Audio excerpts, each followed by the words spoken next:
Pete, Okay. there's something in the world that is scaring creative people, but also some creative people are embracing it. Can you guess what it is?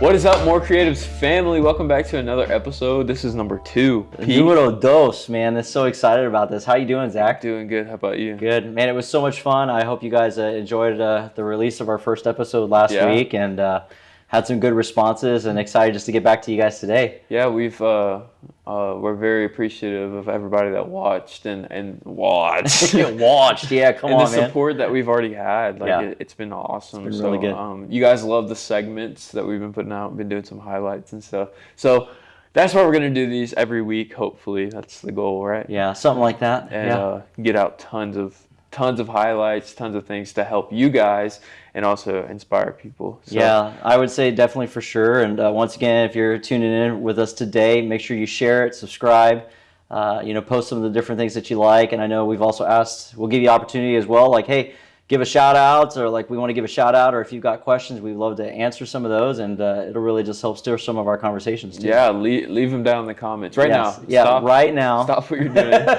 and give us questions. Give us things to talk about. Like, we want to help you guys. So, I did have a question on my story though. Okay, what was that? It was like, how did you start your creative journey, and how did you like foster your skills? Dude, I'm not sure what that means.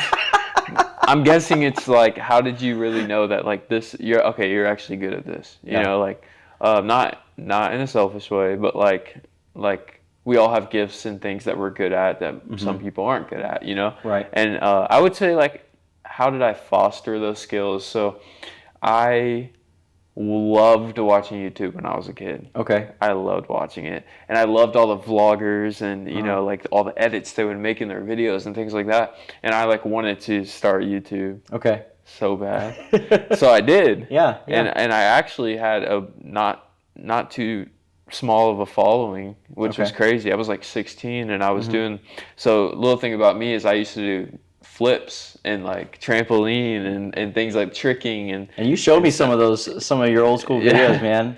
That was awesome. So I used to make YouTube videos out of it and also do vlogs and things like that. So I begged my mom. I begged my mom, you've got to get me Adobe Premiere Elements. I got to learn how to edit. I got to post these, because I was using iMovie on my phone. Hey, you know what? Put it in the chats if you're one of the original iMovie users and that's what you use to get started. No, literally. Dude, it's a great way to start. Yeah. Yeah. But so I was like, Mom, please, please, please, please.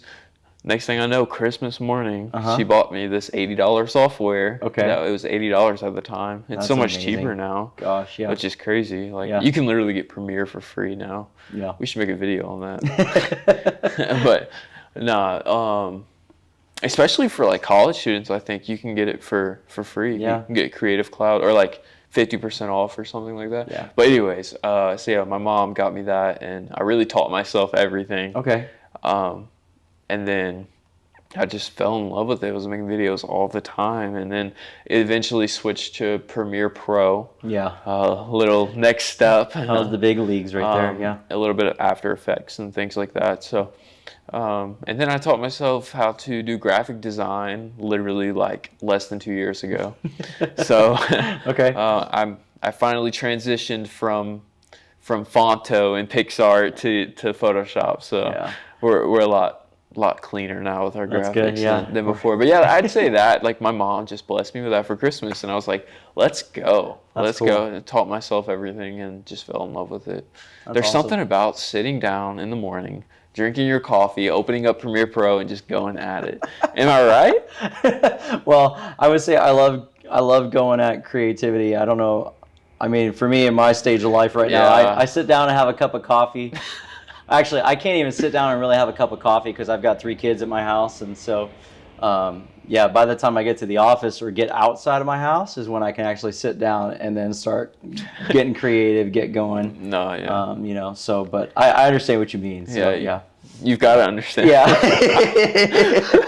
Definitely so. Nah, this guy's a crazy graphic designer. Oh, thanks, bro. I appreciate it. It's kind of the same thing, though. It's like, You know, sometimes, you know how like if you eat fast food for too long, your body will get addicted to it. And it's like, not like actually addicted, but you're just like, oh, I'm craving this right now. You know, it's kind of the same thing when you like start to fall in love with creativity. It's like you literally like crave it. It's like, I want to go home and edit a video. I want to create something that no one's ever seen before. And it's that feeling. It's that feeling like, oh, I want to get canes today. I actually can't because I'm on you're doing like that no carb diet. No carb diet right now. But anyways, the point of this video. Yeah. Pete. Okay. There's something in the world that is scaring creative people, but also some creative people are embracing it. Can you guess what it is? I was gonna think of something really stupid, but then I'd probably. So what is it? Artificial intelligence. Artificial intelligence. I like it. So we've talked like about AI, this right? Yeah. The AI stuff. Okay. AI stuff. So like, I can see both sides. I can see how some creatives would be like, "Oh my gosh, my job's gonna get taken away from me like in the next 10 years because AIs they create they're literally starting to create videos and movies and things like that." Yeah. So like, there's so many creative people out there who are like fearing this, but we've talked about this. Like me and you, we're ready. We're ready to step into it and like use it as an asset, as a tool, rather than it completely taking over everything. Yeah. So if you want to speak to that a little bit. I mean, I think so AI, artificial intelligence. I know I've seen on a couple of like forums and also just through some communication pieces, you know, and just talking with other creatives and stuff about the idea of AI, and definitely some people are a little freaking out. You know, all in my mind, to be honest with you, all I can think about is like some of the Hollywood movies where you're going into it and it's like the, you know, artificial intelligence, it's getting ready to take over the world and it's going to knock us all out and all those different things. But I really feel like if we think about AI, Zach, and really what are the possibilities? You know, because AI right now, they've got several websites that are out there, and we'll actually put some in the chat for you if you're not familiar with any of them yet. But there's some great websites that are out there that are free, that you can actually put in keywords, different things like that. And I look at it in some ways like it's a great tool, it's a great resource, in a lot of ways to almost kind of be like that springboard. To help launch you, because I know as a creative, there are some times when you're thinking of ideas and you just hit roadblocks. And then for me, whenever I hit those moments, I either have to like disconnect or do something that like helps fuel my soul, like go to the beach or different things like that. And then it's something that just happens and then it kind of just sparks something into flame. And I feel like AI can really be that type of resource for us. Could really be a great asset. So, you know, when I think about AI, I think that for those of you who are afraid or maybe thinking it's going to take your job or it's going to take your opportunities away, you know, I would love to kind of talk a little bit about that and maybe see what are the underlying things behind that, maybe those feelings, maybe those thoughts, because I really don't think AI is going to take our job or it's going to rob us of opportunities. Personally, I feel like it'll only do that if we're already treating our job or our opportunity as like a job, or our opportunities that we have, and we're just kind of going through the motions like machines. So in essence, if how we're living and how we're doing our creative work and using our gifts, if we're operating like a machine where we're just producing content and just input, output, like, all right, this, and just constantly just going that direction, then I feel like, AI can do that. You know, I don't know. What do you think? I say we got to use it as a way to inspire our creativity, like kind of like give it like a boost, you know?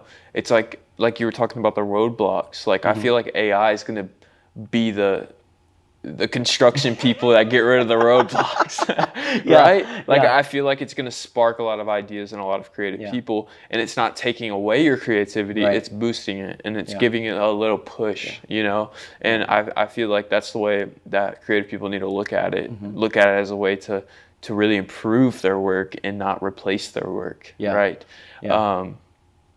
And I wanted to bring this up. It's kind of like it's almost like it's happened before. Like if you think back to classical music, back in like the 40s, 50s. Like they had orchestras and, you know, all these different like instruments that they had to record right there, right on spot, right? Yeah. But now you have like things like Audition and different softwares and artificial intelligence that you can throw a drum beat in without a drum set. Exactly. Right? It's like the same thing. I mean, I think you've got all those things. Because I do stuff with Pro Tools and with music and all of that. And so, I think of it as like for vocals, right? They've got all the different plugins and the different effects where you can auto-tune. Yeah. You know, I remember seeing just a thing the other day on one of these artists, music artists who she went ahead and did her tracks, you know, and producing her tracks and laying out the final takes. And her vocal, her main melody line, her main line for the song, she had like 100 different parts. Yeah. And they spliced them all together to make the perfect track. Yeah. You know, and it's kind of like, you know, technology, you know, if we're not careful, like, or if we're maybe a little uncertain, we don't know, or we don't have a good understanding or knowledge of it, we could almost operate and be kind of at a standstill or a little fearful and just push it off, thinking like, well, I'm going to be the one that's going to put my foot in the ground and just, you know, wait it out because I don't want it to take what I have, or, you know, kind of we get defensive about it. But I think when you're talking about classical music, I think other opportunities or other examples as well. You know, think about in the 1920s, you had the radio. I mean, everybody communicated, you know, through radio and they listened to music. That's how you were in touch with the world. And it went from the radio to then people saying, hey, we've got to do these motion pictures. Yeah. And a lot of these motion pictures, they didn't have any audio. It was subtitles that either went across the center of the screen or they had the original lower thirds, you know, whatever you want to call it. But then you go from radio to motion pictures, and then from motion pictures to eventually in the 50s, we're talking televisions, the giant television tubes, and, you know, one family, you know, one TV per house, because if you had a TV, you were definitely a little bit in a different place than other people. Yeah. And then, of course, I think about like the 90s, we go from everybody having television sets and then moving to the internet. And of course, we started up with dial-up, but look at how far internet has come. And so I think of it as such as this way, like with each of those things that came after it. So you had the radio, then motion pictures. There was an improvement. Yeah. Like things got better. Not only did motion pictures get better, but so did the radio, you know, and all of these different things. And so over time, we've got to learn how to adapt. We've got to learn how to utilize these new and up and coming things, because ultimately it will make us better. It'll sharpen our game. It'll help us in our creativity. It'll help us in the things that we produce. It'll help us in how we communicate and what we're able to kind of show the world. Yeah, you know? I definitely agree. That's super good. I don't feel like it's going to destroy everything. You know? Yeah. It's like we can't live in that fear. You know, as like I don't want to get too deep, but this is a lot of people's jobs. It's a lot of people's like hobbies, their passions, and they don't want to be replaced. Yeah. So I don't want to get too deep into it, but it really is like a scary thing sometimes to for people out there that don't have the mindset of what we're talking about right now. Like they instantly think that the new thing is gonna like they can't do their old thing, you know. And honestly, like I feel like in the next 10 years, radio stations are going to turn into media companies. It's just going to improve. It's going to be the same thing, like you were talking about, improving. Look at movies. Yeah, I mean, I love movies. I mean, the fact that, I mean, movie theaters are awesome. I still remember back in the day going and seeing, you know, big ticket or big box office movies on IMAX screens and sitting there because the sound systems are so cool and literally my arm hairs are like vibrating because of the bass or having those experiences. But then to be able to sit in my own home and like just watch something because it's available to rent or different things like that, I love that. And yeah, I agree with you, man. I don't think AI is going to destroy creativity. But I do think it'll make it better. I mean, when you think about it, is AI man-made? Is it? Depends if we're thinking like Hollywood movies or it's man-made and now it's going to destroy us all. Yeah, like the Matrix or something like that. This isn't some kind of Terminator, right? Create robots that take over the world, or Ultron, like. Or if you had the opportunity, would you take a red pill or a blue pill? Never mind, forget it. I'm too young for this. Nah. He was talking to me about some robot movie that I'd never heard of. Yeah. Because he's old. Thanks, man. I appreciate it. Matrix is good. It's Matrix? Good. Yeah. Yeah, I've heard that. Yeah. So. But what I was saying was like, AI. It was created like it's never gonna live up to human creativity. No, that's good. Because it was created by humans, and AI pulls from the internet, which was created by humans. Yeah. It's like, I don't think AI could ever measure up to the amount that human creativity can measure up. Yeah. Because in order for AI creativity to improve, human creativity has to improve, right? Yeah. And maybe for some people, their creativity is lower than AI. But at the end of the day, there's always going to be people that's creativity is higher than AI, right? Or else it would. Yeah. No, I would say it would never improve, right? So what I'm thinking of, for instance, is as you're just talking about that, I'm thinking of, AI, right? It does pull from the internet. It pulls from every single thing, and it's pulling from examples or things that have already been created, and it's manipulating it into something new, into something different. Whereas I think about us as human beings and with our own mental capacities, yes, AI might be a little bit faster, but think about, especially if you call yourself a creative or you're watching this right now because something's just challenging in you and you're feeling motivated and you're wanting to dive deeper. I mean, think about some of the stuff maybe for you, Zach, like just ideas that you had that just were in your mind, but you didn't have any way of like communicating it or describing it. But then as you were going through a process, what you started to put on paper or what you started to put on a screen or a monitor all of a sudden started taking shape, and you're like, oh no, that's still not what I was thinking. And you tweak it and you manipulate it, you edit it, you put in a new filter and all these different things, and all of a sudden, voila, you're like, wow, right? Yeah. Yeah, I guess that's how I would look at it too. Like nothing can match or compare to what God, I feel, has given each of us through our creativity. Yeah.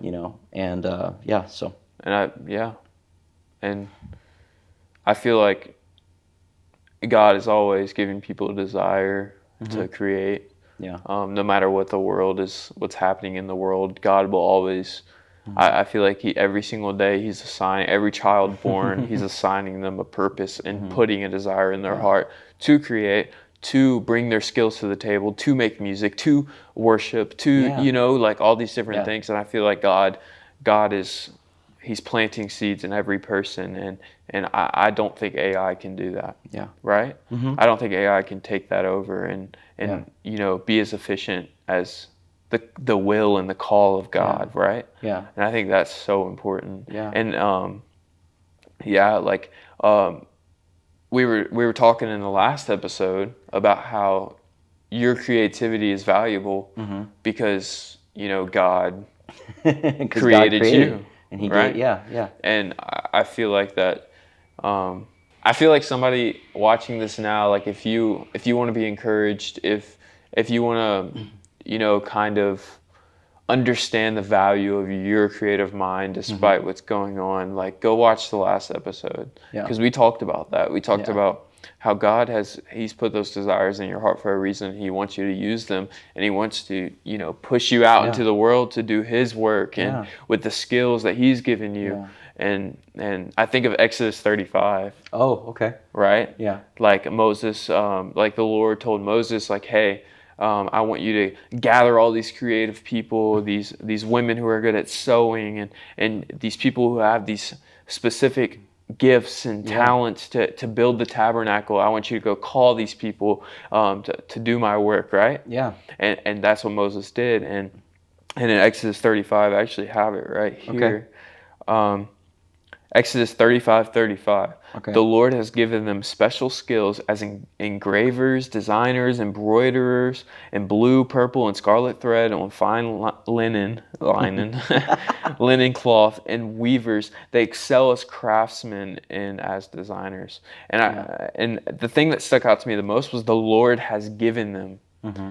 Like, they didn't just learn it. The Lord has given them these skills. Yeah, and He does the same with us. He gives us these skills. And at the end of the day, it's all for His work. Yeah. It's all for the tabernacle that He wants to build in our life, right? Mm-hmm. I think that was just so powerful to me. I love that verse because it's like almost like the Lord created this chapter to like bring out the creativity in people and show them that they have skills, they have gifts that the Lord placed in their hearts to, use, right? Use to help people. Yeah, and I think here, I mean, as you were talking about it, I pulled it up, Exodus 35, right, which you were talking about, and Moses begins to talk to the people of Israel, and he says, the Lord has specifically chosen Bezalel, son of Uri. I'm just going to call him Bezzy for short, because Young Bezzy. Yo, Bezzy, what up, Bez? But it says, the Lord has specifically chosen Bezzy, son of Uri, grandson of Hur, the tribes of Judah. And he says that he's given Bezzy the Spirit of God, and he's given him great wisdom and ability and expertise in all kinds of crafts. When I think about that and what you're talking about, and the idea that, God has made all of us creative, He's given us the gift. Creativity at its best, it's always been about communication. It's always been about problem solving. And like what we even talked about earlier, taking the things that were once in our imagination and then bringing them into reality. And so I was building the tabernacle. For real, right? Building it, all those different things, right? Building it and then looking at it as like, oh yeah, and then tweaking it, adjusting it, making it better. Yeah. Literally, like, without like some people have certain skill sets, and without the other people, like, the tabernacle wouldn't have never been built. No. That's why, like, I feel like people have different creative gifts that they can bring to the table to accomplish a goal. Yeah. And like totally. that's why me and you are working together now. Yeah. It's like, I love video editing. Yeah. You're an amazing graphic designer. Yeah. How much have we learned from each other? A lot. You know what I'm saying? Like that, I feel like community. That's literally what we were talking about. I mean, that's what I shared you. I texted you last week. I was like, bro, this has been so much fun. Thank you for allowing God to use you to actually spark something within me again, And that's sweet. Yeah. But I continue. And that's what I think, though, right? So for all of us, for all of you who are watching and you're joining us or listening, we're living, like we're breathing, we're alive. And so if we're living, if we're breathing, if we're alive, like we've been given this gift to create. We have this opportunity, and it's finding that community, it's finding that purpose and living it out, bringing it out. So, down with AI, it's going to be awesome. We got this. Yeah. It's going to be so good. Yeah. Definitely. Screw AI. We're better than AI. Nah. Screw AI. Don't fear. The Lord your God is with you Faith wherever above you go. Fear. No. Faith over fear. Yeah. Oh, jeez. Faith over AI. Oh, goodness. But honestly, that's a wrap. Yeah? It's a wrap on this episode, you think? You have anything else you want to add? No, it's been fun. I'm really enjoying this and just getting to talk a little bit. So definitely, if you got other ideas or different things you want to talk about, we'd love to talk with you. And we hope to put some of the resources and some different things in the comments. And once again, give us a follow, subscribe, all that good stuff. Leave a comment for sure. A question, please. Yes. We need video ideas. Leave a question. Like, I don't care who you are. If you made it this far into the video, that means you're amazing. You're. I mean, there's probably a lot of you that haven't made it this far that are still amazing. But I'm just saying, like, comment a question down below and give us some video ideas. And we really want to help you. So, we're starting a blog, aren't we? Yeah, we're getting ready to. Yeah. And that's just gonna be some other different type of content. We'll take, either it'll come from this or just life and different stuff too. But we've got something we'll post this week. Make sure you check out our website too, like for all the updates and stuff. We're going to be putting so much stuff on there coming up. But anyways, thank you guys for watching this video. Thank you so much, guys. It means so much. Check out our Instagram at More Creatives. Make sure to check out our website, like I said. And drop a comment, slap the like button, slap the like button, yeah. Subscribe to our channel as well for some super cool videos, and we're going to be helping you guys out. Where creativity inspires more. This is More Creatives. Peace out, you guys. See you later, guys. Yeah, I'm out of stepping for the fight of my life in my